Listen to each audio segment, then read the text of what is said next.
Now, another advanced tool that we use in architectural visualization has to do with masking.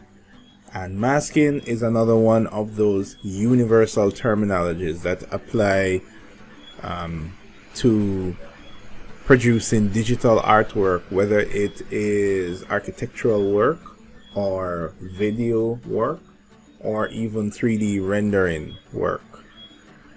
Masking is a concept of simply using the black and white values to determine what part of an image should be hidden and what part should be seen. Now, let's say we wanted to do a particular effect here, right? So I'm going to name this layer. Let me call this layer shaded with shadows. And this shaded with shadows layer, I am going to duplicate it. And what I'll do, I'll put this in a folder and call it backup. And this is a good practice because if you're going to mess with the layers, it's a good idea to create a backup copy in case you did something to edit the image and you wanted to get back the original. Now let's say that we wanted to delete part of this image so that only the front part here would have the hidden line. Now we could use our eraser tool here, and we could let this tool be a little bigger, maybe adjust the hardness, and we could actually start erasing parts of this image here. And of course, if we save here, then we would get a prompt saying that, hey, some files have been updated. Do you want to update it? Yes. And then you would see that be adjusted here. Now this method of working is called linked reference working, where one file is linked to the other. Now let's try something else. Let us try and delete it. So I'm going to undo this.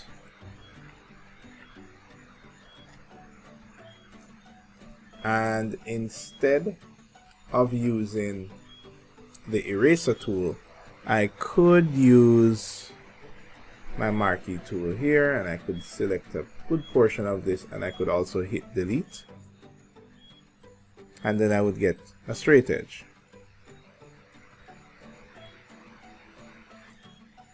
And the same thing again, once I hit save here, then once I return to that file in Illustrator, it will prompt me to update. Now, if it doesn't prompt you to update, you can always select the shadow. Okay, so let me say, do you want to update? Let's say no. Let's say that it didn't prompt you to update. You can always select the layer, and then on the control bar, you can select that link and choose update link, and it will do the very same thing. So now you can see that this area here is now updated. Now there's a couple things. I realized that if you look closely, you notice that this area here is white and this area here is gray. So that's why you're getting this weird box line here. Now to fix that, let's just repair that quickly. So we're going to go back into SketchUp, and what's happening is that we're actually seeing the section cut represented in the viewports, and we don't want to see that. So we can just actually select the section cut, and then we want to make sure that we are using our the scene. So we're going to update this scene to tell this scene that when we're saving, we don't want to see this section tool. So what we're going to do is we're going to head to the styles, and then we're going to head to edit, and we're going to say we don't want to see section planes. And once we uncheck that, the section plane goes away. However, we need to update our scene information here, because our scene information is going to need to once we click it, it is going to revert back to showing our section planes. So what we need to do is click it, and we need to update it here. And there we go. And we're going to update the selected style. Alright, great. So now we need to export this as a 2D graphic. And we're going to save this 2D graphic as shaded with shadows, PNG.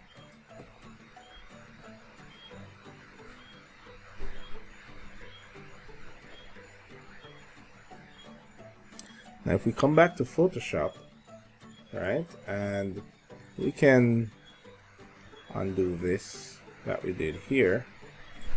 When we come back into Photoshop, you realize that we are indeed seeing that section line here. So we need to basically delete this layer and replace it with the updated PNG that we just rendered.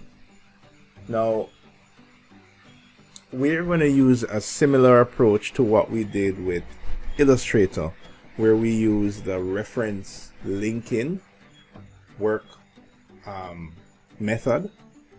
So that way, every time we save an image from SketchUp, our image in Photoshop will update, and then when we edit our image in Photoshop, our image in Illustrator will update.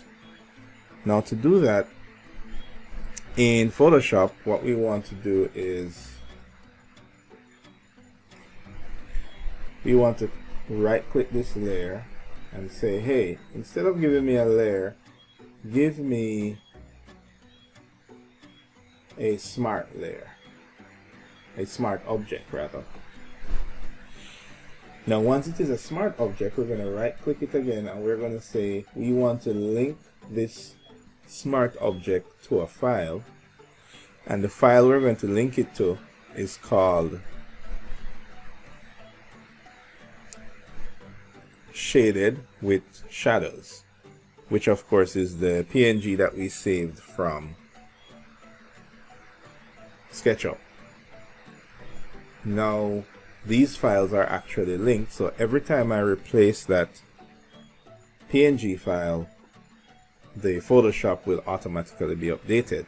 Now of course I just updated Photoshop, so when I click save here and I head back over to Illustrator, it's going to prompt me to update this file again, and voila, the file is now updated.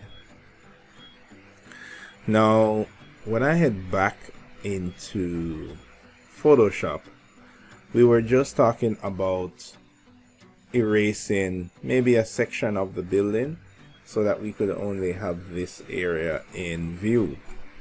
Now if we're going to do that, we are going to be unable to use our eraser tool to erase an layer that is linked to another file. So what do I mean by that? Well, if I grab my eraser tool now and I try to erase here, it's going to give me an X, which says that, hey, you can't erase a file because it needs to be rasterized before you can erase. Now this kind of leads us to the whole approach of non-destructive editing, because if we destroy these pixels, then these pixels will be no longer linked to the PNG file that we have taken from SketchUp. So we could always rasterize this layer, and that will allow us to mess with the pixels, but then it will no longer be linked to the PNG that is coming from SketchUp. We would have to replace it each time. If we want to be able to basically have our cake and eat it, then we'll have to use a form of non-destructive editing in order to be able to edit this link file without rasterizing it, essentially breaking the link. Now the answer to achieving that is going to be done using masks. And mask is a real important part of working with different render passes. It's perhaps the most important thing. Now, understanding mask just includes understanding one simple premise. Based on values that are closer to black, those values are equal to your eraser. And values that are closer to white are basically things that will not be erased. Let's look at a quick example. If I should put a background here, and I should fill this background with white, then if I am unable to use my eraser on this linked layer, technically I could make a new layer on top and use a white brush, and if I paint, I will be appearing to erase the building. Now of course I'm not erasing the building, I'm simply putting white paint on top of the building, and that is evident because if I turn off that background layer, you can see clearly that I've put white paint here. Now if I remove the white paint, I get back the information. So what does that mean? The information was never erased. Instead, I really just did a trick of the eyes to make it look like that the building was erased. Now, ideally, we want to still be able to erase the building, but not by using these tricks of using white paint. Masking works in a similar way. Instead, masking works by telling the computer, hey, anytime I use black paint, I want you to hide, or the word is mask, this layer. Now how do we do that? We do that by adding a mask layer. So we're going to delete these layers here, and what we're going to do is we're going to add a mask to this layer. Now to add a mask, all you need to do is to click this mask here, and whichever layer you currently have highlighted, you will notice that it gets a new layer right beside it.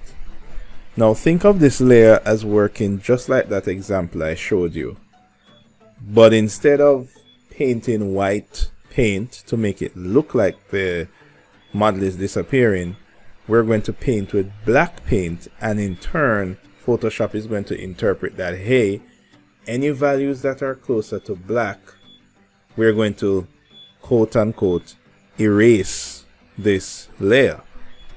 Any values that are closer to white, we are going to, let's just say, unerase this layer. Now, simply put, all we need to do is ensure that the mask layer is highlighted, and you can know that it's highlighted because you can see this square box there. Then I just need to go for my brush, and I need to ensure that I'm using black. And once I use my brush tool on this mask layer and I draw anything in black, then it would appear that I'm erasing the building. Now, this is very different than using white ink because, of course, you can see the checkered boxes behind, so you know that it's actually being erased. But the trick is that if I should flip my colors around and say, hey, let me use white, by clicking this little arrow here, let me use white ink. Now, once I draw with white ink, look what happens. It basically unerases that layer. So again, when I draw with black, it erases. When I draw with white, it brings it back. Now, every time I draw with a black, instead of the layer registering that I'm painting with black, it registers as invisible, but the mask layer, if you notice here, it is actually giving us a preview of the ink, of the black ink that we're using. Now we can actually see this in full view by holding down the Alt key and clicking on that layer. And you can see here that this is what I've been doing. This is the truth revealed behind what I've actually been painting. I've actually been painting black on white, but Photoshop just says, hey, anything on this mask layer that is represented in black, we're going to make it transparent. Okay, so let me Alt click again to turn off that layer. And this is exactly how we can work non-destructively, because notice that this layer is still linked to the PNG file. So if I change something in the PNG file, this will still update. So let's look at that example. So if I went back to SketchUp and I decided that, hey, I want to change the color of this material, well, I can go to the Materials tab here,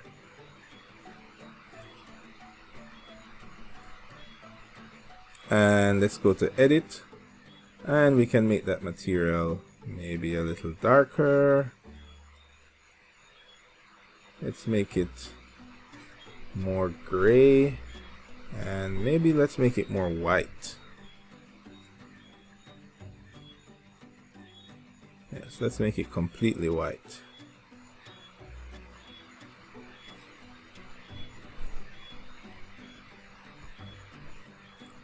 Alright, then what we're going to do is export a 2D graphic again, and we're going to overwrite the shaded with shadows PNG.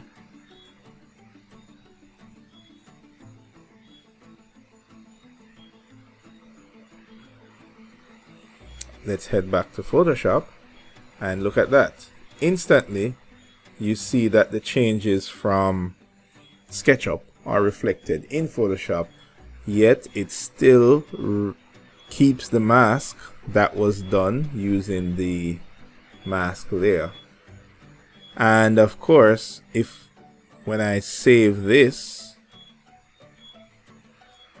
I go to save, when I head over to Illustrator, Illustrator will give me a prompt rather than just automatically changing as a safety feature. And then you will see that the changes are reflected. Both that horizontal erase that I did, and also the fact that I did a color change in SketchUp. And all these files are linked together and referenced. So this is a combination of working as links and references, and also working non-destructively, because the files are all linked together.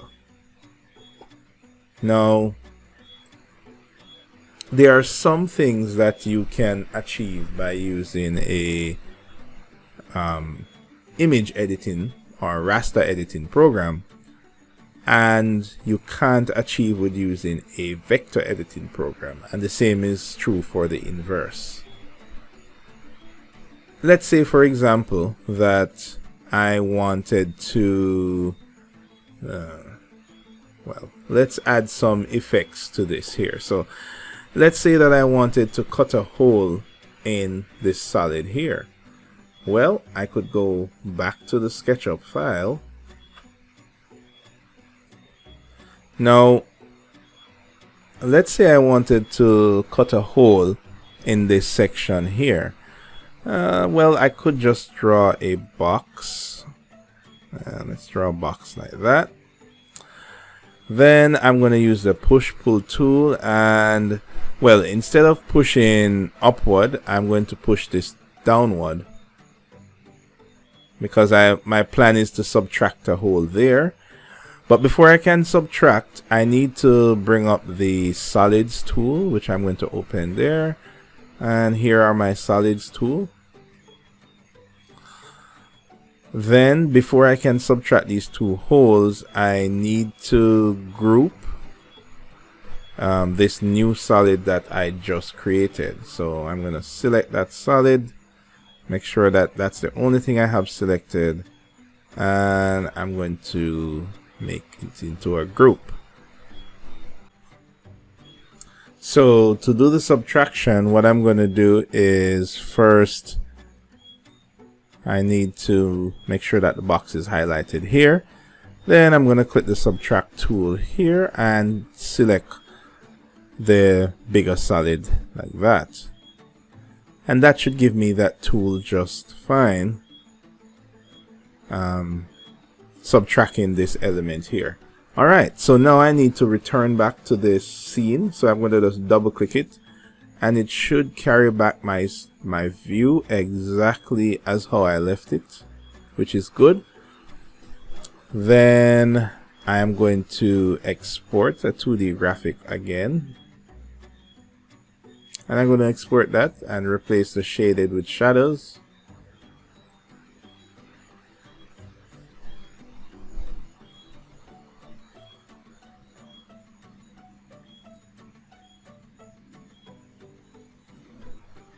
Now once that is done, I'm going to head back over to Photoshop, and there you can see that my change has just appeared. And of course, if I save it here, then that change will carry over to Illustrator.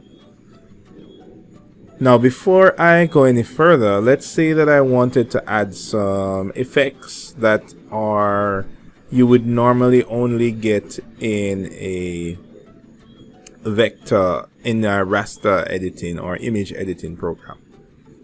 So let's say that I wanted to add some lighting effects to show that, hey, you know, we have some, maybe put some God rays coming down from this skylight here. Now there are a couple ways that I could do that. The first way is basically I could just draw a yellow box, which kind of represents the you know, the light kind of shining down here. So that is pretty straightforward. I could just create a new layer, and I could use my lasso tool, and maybe I would do something like that.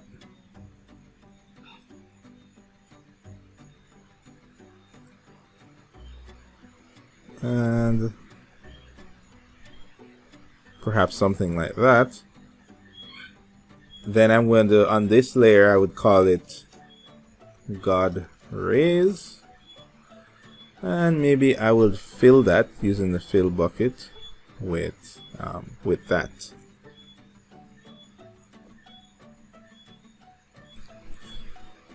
Now, this doesn't look like much now, but in Photoshop we have access to a lot of filters, and one of them would be the Gaussian blur filter. So we could apply the Gaussian blur filter to this layer here. Now, if I choose to apply that filter, you can see that it kind of blurs the edges, and I should perhaps bring up this setting here, and this basically controls the amount of blur. Right, so if I did it like that and choose OK, then that would be the blur that I have there. Let me deselect this, and that blur is looking kind of good. But suppose at a later time we decided that, you know what, I should have blurred it a little more. Now back to the concept, I'm going to undo this. So we're back to the original. Now what we can do if we want to use a non-destructive editing approach is, before we apply the filters, we would convert this layer into a smart object, and then go back to filters, and we can go back to blur and apply the Gaussian blur filter. Now we can set what, let's say we wanted the filter to be about that. Maybe that's too much, maybe about that. Choose OK, and what you notice is that you get this panel below the layer, and what that does for us is that if we actually double click the settings icon here,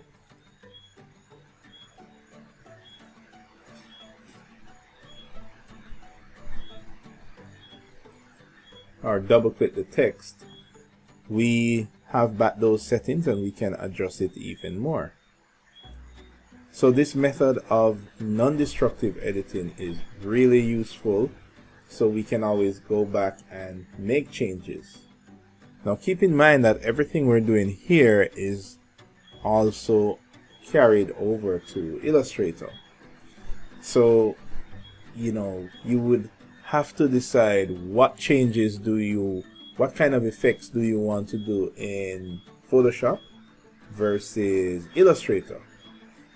If you're doing more line related editing, then you maybe want to use Illustrator, whereas if you're doing more image editing and filter effects, then we want to be using Photoshop. Now let's combine some of the things that we learned earlier. So with the God Rays, we can now use the blending modes, and we can perhaps use the overlay or the multiply blending mode. And notice what happened. This is very different than using opacity. Opacity kind of just makes everything look a bit faded, but when we use a overlay, it looks like actual light. Now the best thing to do is to combine the two, so we can also add some opacity so it's maybe not so strong. About that. And then what would be nice is if we could kind of erase this bottom section so that as the light heads down, the bottom part gets lighter. Now remember that this layer is a smart layer, so that means that we are going to be unable to use the erase tool to erase the the light, because we don't have access to destroy those pixels because it's a smart layer. But we can use the same approach that we used a while ago using the masking technique. So again, we're going to head down the bottom, make sure that we are on the God rays layer, and then we're going to choose mask.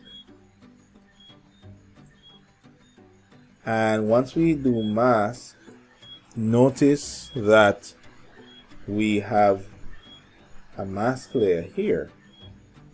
So this method of non-destructive, it gives us a mask layer, but it also gives us a smart filter.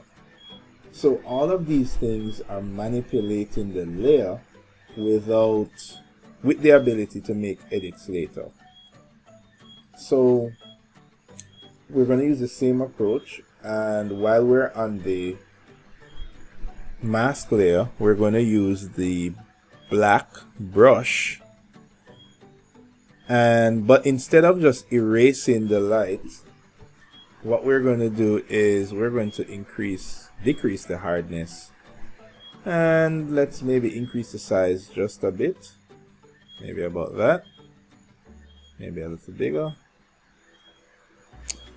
And then we're going to decrease the flow, which is basically the transparency or how strong the brush will work. And well, that's a little too strong, so we're going to carry it all the way down to maybe 5, and there we go. Notice that we're getting that effect where it starts off bright and then it kind of ends more dull as it goes down. Now, in addition to this, we can add some other effects using Photoshop. We could use brushes. Now, the way how brushes work is you literally can just search for brushes in Google, and you are going to get a ton of brushes, a ton of hits for places that you can download brushes. Now, a brush file is a ABR file. It usually has this icon here, and once you download this file, to activate it, all you need to do is to double click it. Now, once you do that, Photoshop will open and it will just install automatically. So what is a brush? Well, a brush, I'll just create a new layer here, and I'll go to my brush tool. We have been using brushes all along, and if I should look at the color of this brush here, which is a black brush, and if when I right click this is really just a hard brush that is 164 pixels wide and has a hardness of 0, and when I draw with that brush, this is what it looks like. And that's because we're using a flow of 5%, so we have to make a couple of strokes, and every stroke we make, it gets darker and darker because it keeps adding 5% each time. Alright, so let's get rid of that layer. Now, brushes can also have unique shapes, and this is where things get interesting. Now, these are all round brushes, but if we scroll all the way to the bottom, you can see where I installed the Ray of Light brushes. There's also IES brushes, there are special effect brushes. So IES brushes are pretty cool. You can get these lighting effects from IES brushes, but the ones we're going to use are going to be the Rays of Light. So we're going to open that up, and let's pick one of let's pick one of these that looks good. How about this one? Now, how this works is that let's put this value back up to 100, and let's pick a color that we can see. So let's use yellow. Now let's use red. Now if I click here I will get a red dot, and if I click and hold, I'll get a red line because I'm brushing using this color using a round brush. However,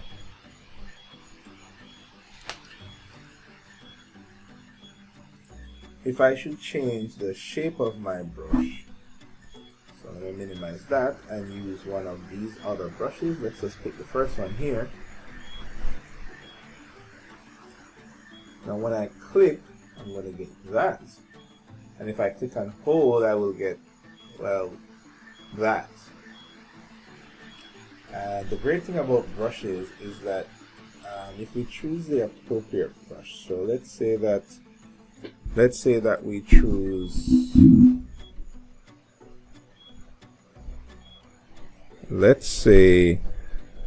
choose, maybe this brush here,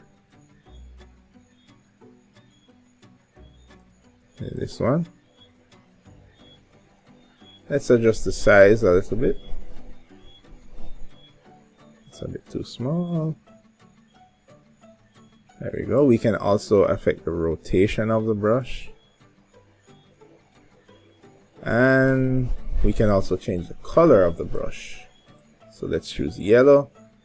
And let's call this God Ray Light. And if I click once, you can see that we get this really bright, well, in this case, maybe we should use white. So let's try using the white. It's not bad. But this is on its own layer, so we can actually use the multiply or the overlay and just kind of mix this together. Maybe turn down the opacity very low. And then I'll probably want to turn down the opacity of the God Ray layer as well. So we get this interesting mix. Like that.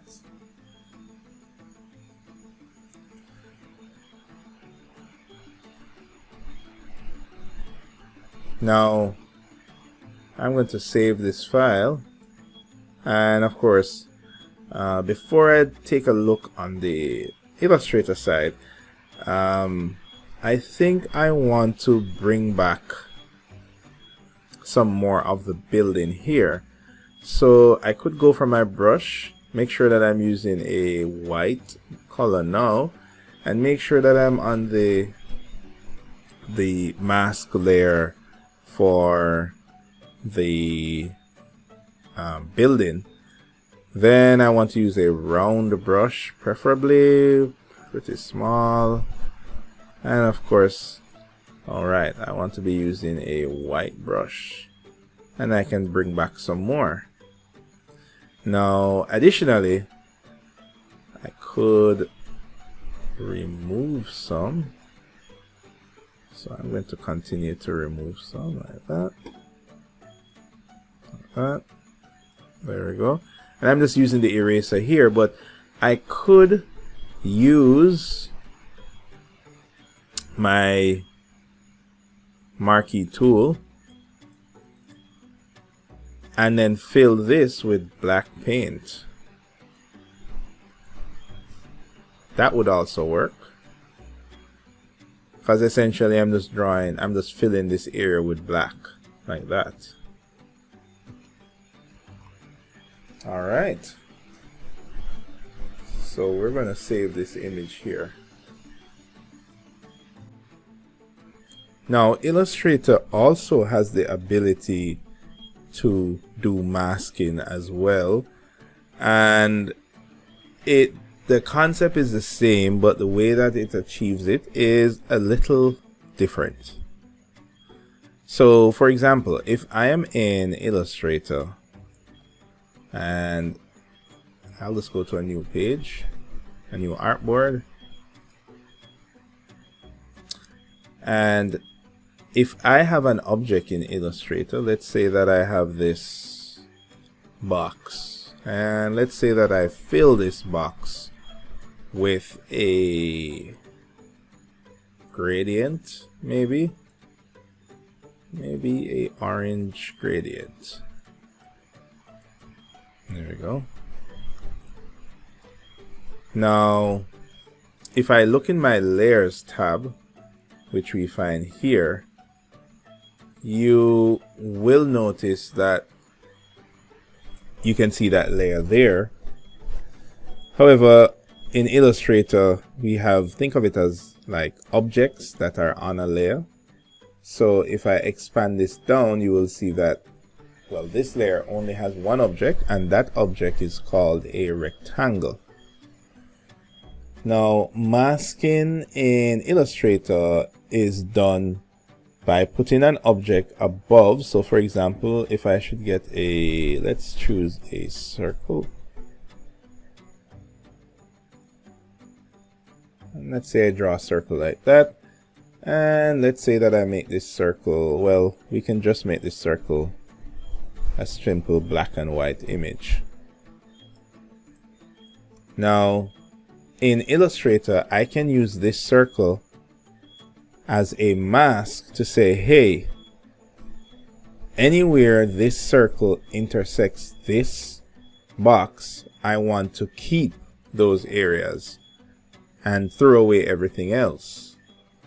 So what does that mean? Well, I could select my circle here, I could select the box here, and notice that the circle is on top of the box. Then I would just right click and say make clipping mask. Then what do you notice happens?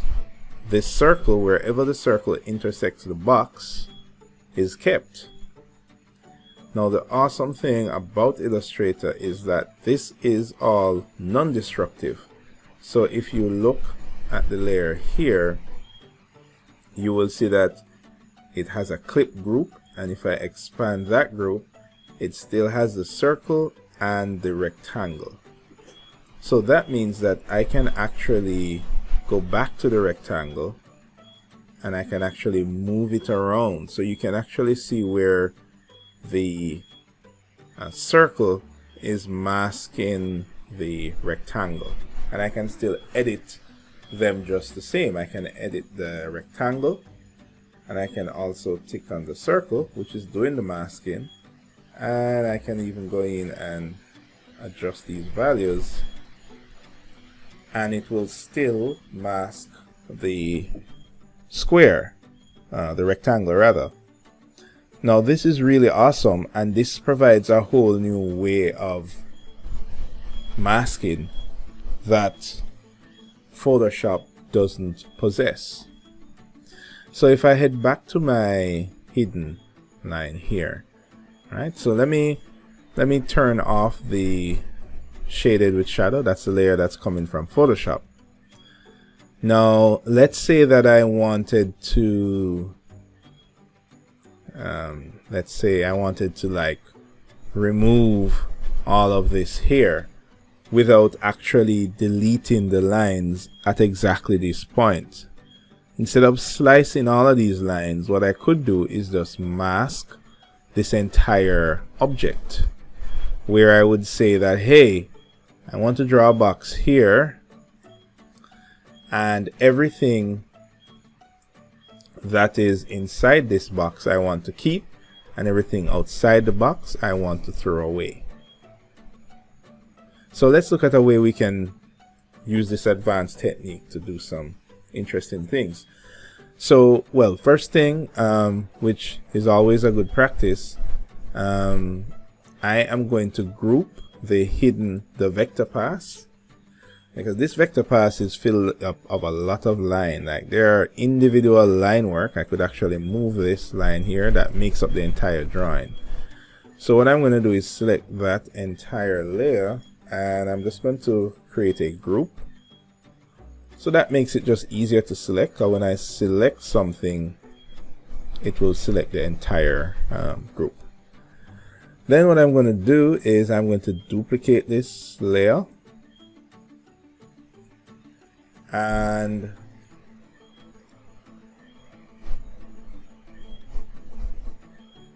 I'm going to call this the backup copy.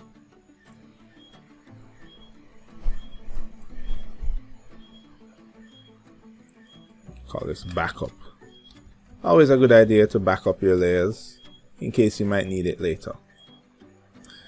Now what I'm going to do is I'm going to use my pen tool, and I'm going to turn on the shaded with shadow layer, and I'm going to use my pen tool to kind of just follow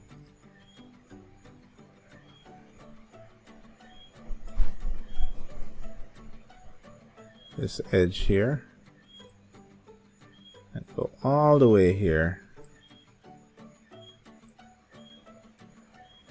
There we go. And I'm going to just fix that up with my direct selection tool. So I'm going to just adjust that line there, and that one seems fine. Now the idea, let me turn off the shaded with shadow. The idea is that I want to tell Illustrator that everything inside this shape I want to keep, and everything else I want to throw out. So what I'm going to do is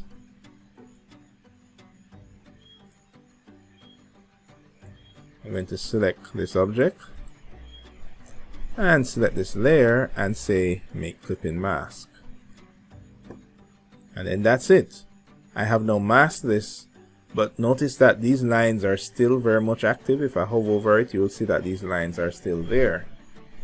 So if I turn on back this layer, you see that only that is remaining.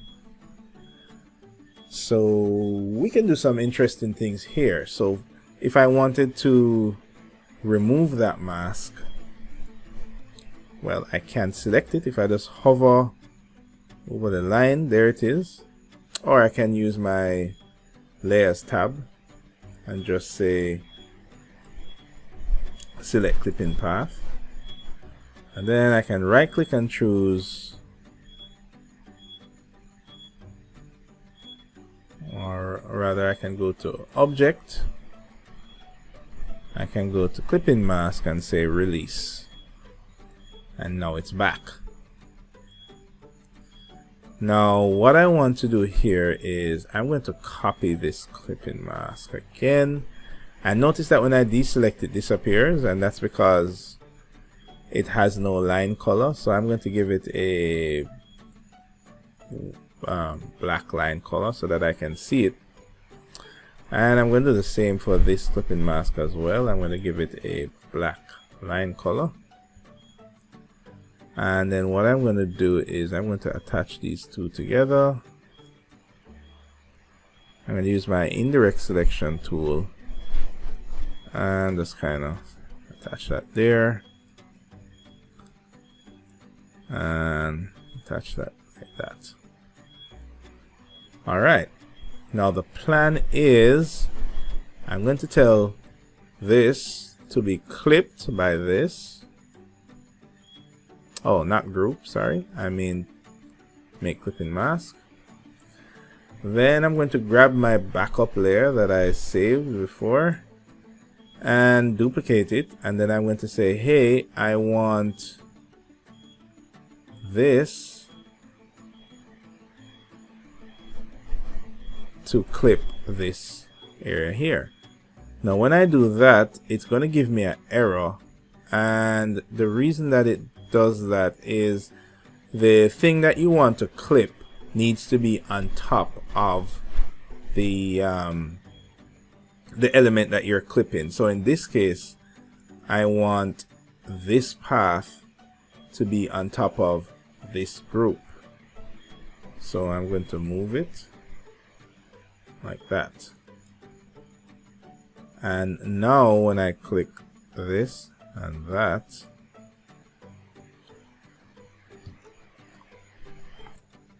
and then I'm going to right click and say make clipping mask. So I have this back part here as one mask, and I know it is because I can turn it off. And I have this front part here, that's another mask. Now what I can do is that this front mask here, I can double click to go into that to be able to edit that group. or I can just select from the layer and select group here, and that's going to select the front mask. And now what I want to do is I want to change all of these lines. So I go to stroke and let's change them to a dash line.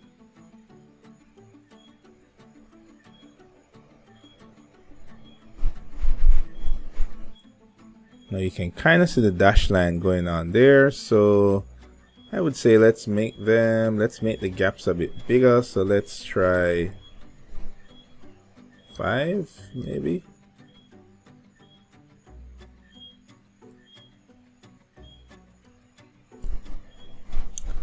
Or let's try 20. And that's what we get with 20 there. That's interesting. Let's kind of zoom out, see what that looks like. Alright, now you see what we're getting here is that on one of the masks, where the front mask, it is set to a dash line. Now it's really the entire mask, but the entire group, but because we mask only the front, so only the front shows. Now additionally, we could also change the color of that stroke. So under color swatches, let us load let's load art and illustration library, and let's choose maybe a orange color.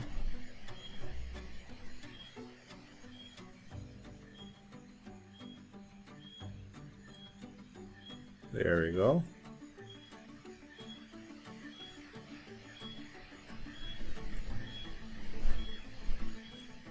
And then we can turn on that background layer.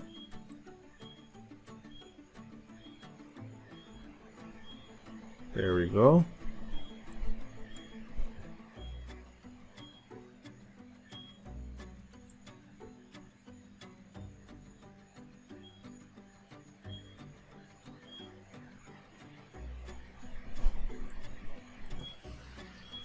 Okay, so now that we have that complete, you can see where these two layers are still fully aligned, and that's because they are coming from the same model, and that model is also fully aligned by ensuring that the SketchUp view is saved. Now, an important thing to note is that this concept can be used with any software.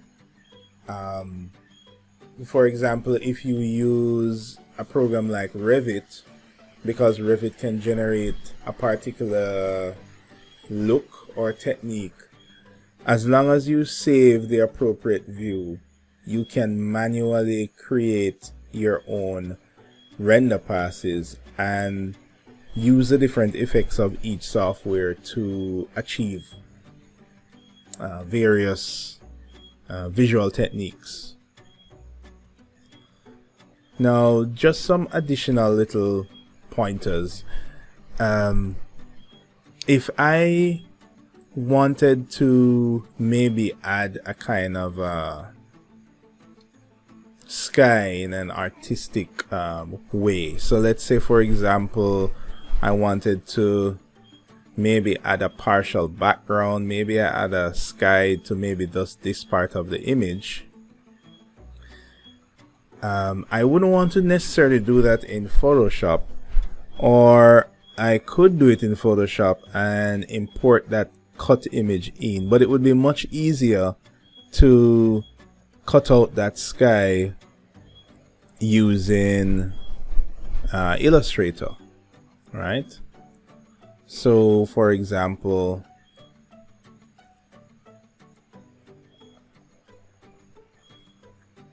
if I grab a sky and drag that in to Illustrator, could put that on a new layer and call it sky, and I'll put that layer at the bottom. Then what I'll do is lock the other layers there so I am unable to select it. Now if I decide to use Illustrator to maybe add in an interesting sky background, the challenge will be that, well, you won't be able to modify this image. So for example, if I wanted to make the sky bluer or edit the maybe this is too dark and I want it to get brighter, Illustrator would not be the place to do that. So even though I can add the background in Illustrator and it's maybe quicker, I would probably want to add this background from Photoshop and then place it in my Illustrator scene. Now one way I could do that is I could maybe place the background like this, and then I could just mask the background. So for example, I could use a rectangle tool and just draw on top of that like that, and select the sky, right click and choose make clipping mask. So now I have masked out the image. Now if I wanted to edit this image though, and I started in Illustrator, then what I could do is, well, I could access the layer, like that, and then I could embed that image. And when I embed the image, it's no longer linked to the original source of the image. Then what I would do is unembed that image. And what that will allow me to do is Illustrator will allow me to save. So I'm going to call this sky, and it will allow me to save it as a PSD file, and then it will automatically link that PSD file.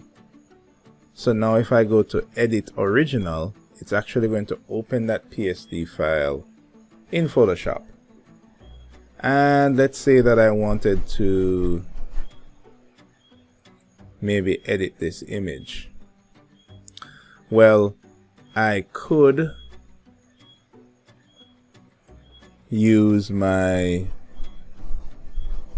adjustments to change things like the brightness or the hue, but instead of using these adjustments, these are more destructive, which means that once you edit these pixels you can't change them. The better thing to do would be to use adjustment layers, and to get to your adjustment layers you need to enable it, which is here, adjustment, and there it is. So that's the adjustment layer.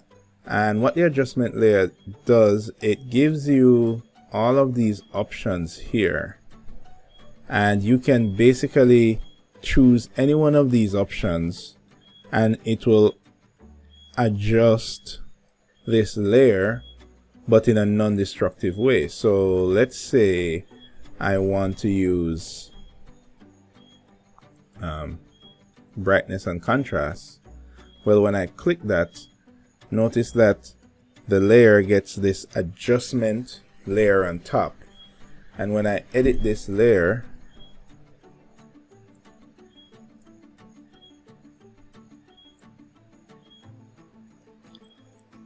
it will actually edit the adjustment layer, which adjusts the layer below. Now if I turn off the adjustment layer, notice that I get back my original image. So this way of editing an image is much more efficient than destructively manipulating the image, and it can't be edited again. Now, just like before, what I'll do is that when I edit that and I save it, when I return to Illustrator, that image is now updated.